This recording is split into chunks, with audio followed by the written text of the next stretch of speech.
One thing that I have noticed is a lot of the modern music that we would label as sacred or worship music or whatever. There's a lot of shame language like built into the theology around that. How would you avoid um, those old theological or artistic habits when you write your current songs? Like, I love that question. I just led some Good Friday and Easter services for my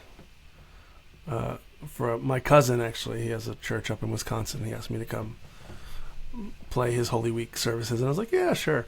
And then after I said yes, I was like, it's been a while since I've done Holy Week services, and I was like, wait, are there like songs about the cross that I want to sing that aren't about like God needed, God so hated the world that he'd murder his only son? That was his joke, by the way. I laughed at that. I've not heard that, but I'm adopting it. Yeah, it's good, right? And so I basically was like, I'm not a real fan of like penal substitutionary atonement and stuff. I can sing a lot of stuff at this point that to me there's like a way of singing about anything that if it's honest and first person, like I'm feeling shame, I don't have a problem with somebody that's feeling shame singing about how they're feeling shame. But when that moves to like we should all be feeling shame, or that somehow existentially we are shameful, or that God, if we don't do something, we should be feeling like, and that's a subtle sometimes line of like, where is this just a shameful part of us expressing shame? And also as a worship leader, as a liturgist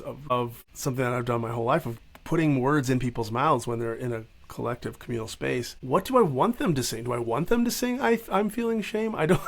Actually, right now, that's part of the art of it. It's like, I don't know, because if we totally ignore the darkness that a lot of us do feel and never acknowledge it, are we just kind of candy coating life and spirituality into this just positive mumbo jumbo that's not actually true to our lived experience? But at the same time, how do we not increase the shame in people's lives by putting shame in their mouths? So that's I think that's a subjective decision, an artistic decision, and a pastoral decision for a specific group of people in a specific moment. What concepts do we want to be swimming in? What images do we want to be swimming in our liturgy? So I will say a lot of popular Christian music that talks about the cross specifically, I find more harmful than good personally, and my aesthetics are like, I wouldn't sing that. It sounds to me like you're actually like exalting shame in a weird way by making it seem like we should feel ashamed, as opposed to confessing, wow, I'm lost in my own shame, which that could just be an honest confession.